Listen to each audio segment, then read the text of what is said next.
Salve pessoal, então na sequência aqui, na aula 7, né, a gente vai ver vários tópicos aqui e aplicações de derivada. Os exercícios da folha 7 aí são todos aplicados, né? Vocês vão conseguir ver aí várias aplicações, né, para que serve aí a derivada. Primeiro conceito importante aí que a gente vai ver é derivada de ordem superior. É simples, né, de se entender. Basicamente você calcular a derivada da derivada, né? Você deriva uma vez, aí você pega esse resultado, deriva de novo, aí você teria aí a derivada segunda. Se derivar mais uma vez ainda esse último resultado, aí vai ter a derivada terceira e assim sucessivamente, né? Não há limite aí pela quantidade de derivada aí que você pode aplicar, né? Símbolo, a gente, derivada primeira, a gente usa um apóstrofe, né? Ou df dx. Você está derivando a função f em relação a x, né? Derivada segunda, põe um apóstrofe duplo, ou coloca aqui o 2, né? Ele é cruzado, né? Assim mesmo. O 2 ele fica no D aqui, só que aqui embaixo ele não fica no D, ele fica depois do X ali, ó. Né? Isso dá uma curiosidade aí interessante. Derivada terceira, repete o apóstrofe aqui, né? Coloca 3 vezes. 3 e 3, né? Sempre cruzado aqui. Então essa aí é a notação que a gente usa, né? Então, para achar uma derivada de ordem maior, é só derivar o resultado, né? Você vai derivando uma derivada em cima da outra ali, você vai achando aí sucessivamente as derivadas de ordem superior. Uma aplicação muito importante aí na física, na cinemática, né? No estudo do movimento, né? Que tem várias aplicações aí no dia a dia, na engenharia em geral, né? É a questão da velocidade e da aceleração. Então, se você derivar a posição, você acha a velocidade, né, do móvel ali. Por quê? Porque a velocidade é a taxa de variação da posição com o tempo. Então, se você derivar uma vez a posição, você acha a velocidade.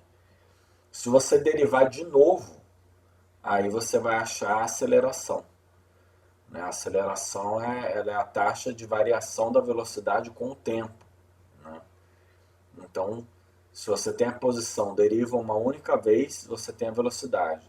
Se você pegar agora a velocidade que você acabou de achar e derivar de novo, você tem a aceleração. Então, muito importante isso daí. Outra aplicação importante da derivada, né, é a análise de gráfico, né, que isso daí é muito utilizado aí, inclusive na administração, né. Quando você faz uma derivada e troca ali no ponto, né, e a derivada ela for positiva, quer dizer que sua função ela é crescente. E quando ela for negativa, ela é decrescente. Então veja nesse gráfico aqui simples, né? Então de A até C a derivada é positiva, porque a função ela cresce. Né? De C até B a derivada é negativa, porque a função decresce. Então se você pegar uma função, né, sem fazer gráfico, calcular a derivada e verificar que ela é positiva ali num determinado intervalo, você, sem construir o gráfico, você sabe falar que ela é crescente. E, né, caso seja negativa, ela é decrescente. E uma situação muito importante aqui acontece quando a derivada é igual a zero.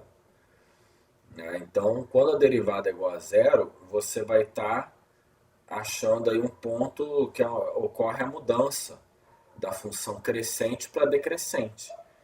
No caso aqui, esse aqui é um ponto de máximo.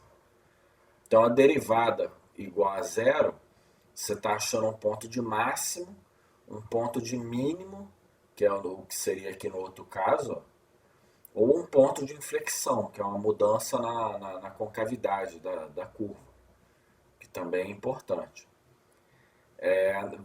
só para treinar aqui no outro gráfico, de A até C, a derivada é negativa, porque a função ela é decrescente. Quando for C, né, quando a gente tiver x igual a C, eu achei o ponto de mínimo. Né? E de C até B, derivada positiva, né, e a função ela é crescente. Né? Isso daí também pode ser interpretado com a reta tangente. Ó. A gente verificou, né, no capítulo anterior, que a derivada ela dá o coeficiente angular da reta.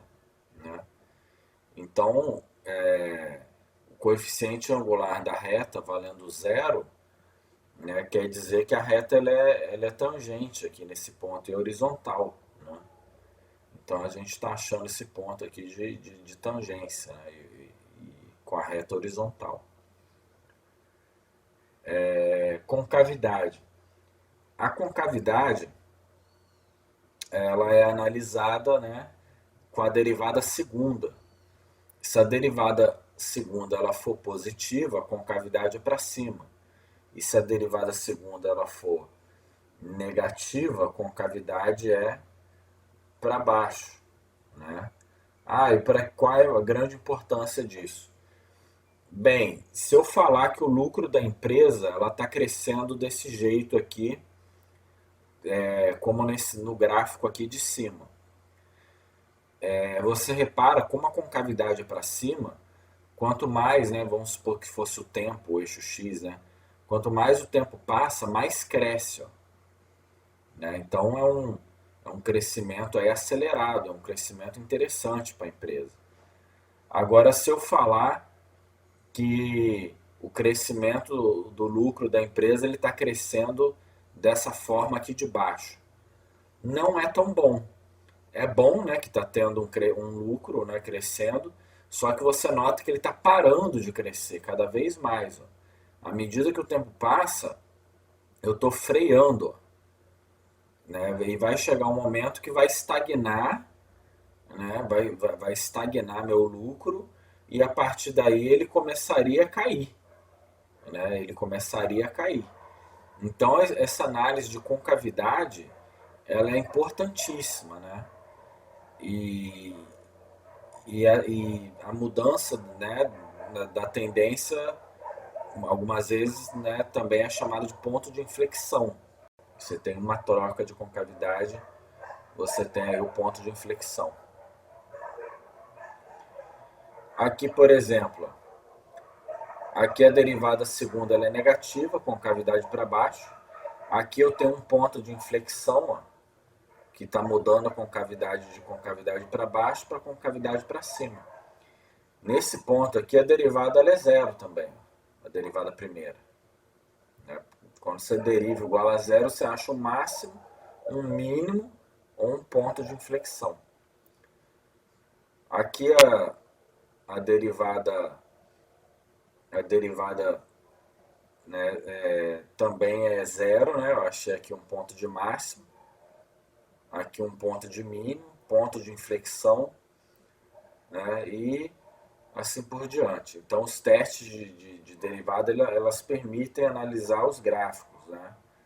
Analisar a situação dos gráficos.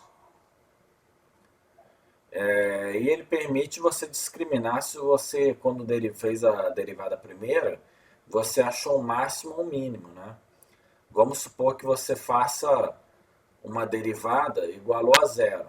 Beleza, mas quando a derivada é igual a zero, a derivada primeira é igual a zero, você pode ter um máximo, que é esse caso aqui, ou pode ter um mínimo.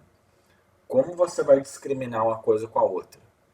Né? Como é possível aí você discriminar o máximo do mínimo? Os dois, a derivada primeira dá zero, né? Dá o mesmo valor. Aí você faz uma derivada segunda.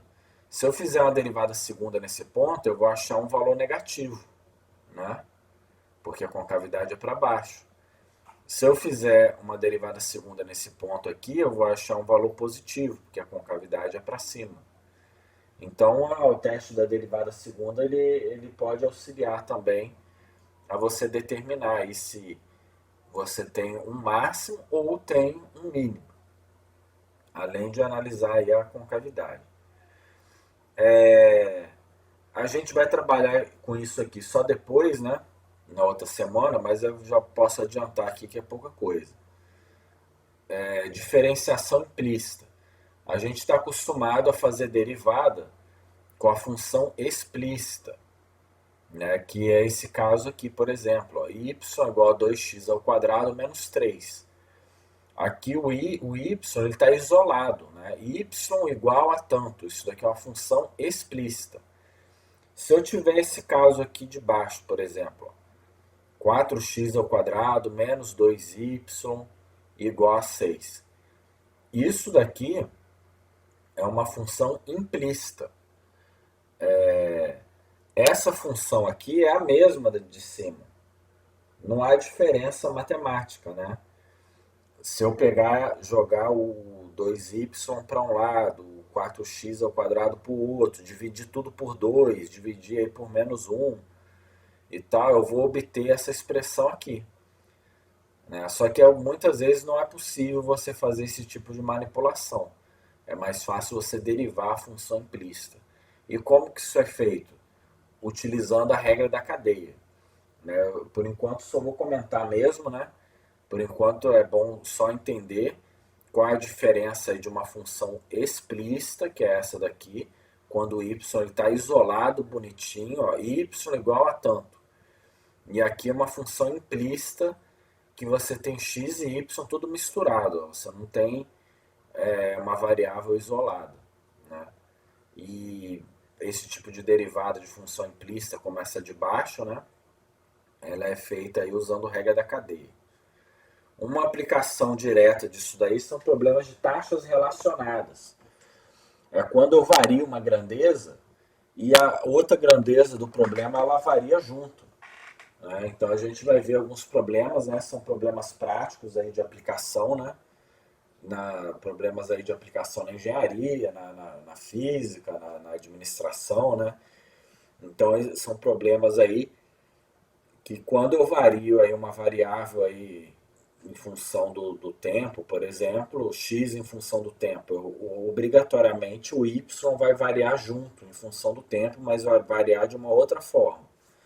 Então são problemas aí de taxas relacionadas, são problemas de aplicação direta aqui de diferenciação implícita.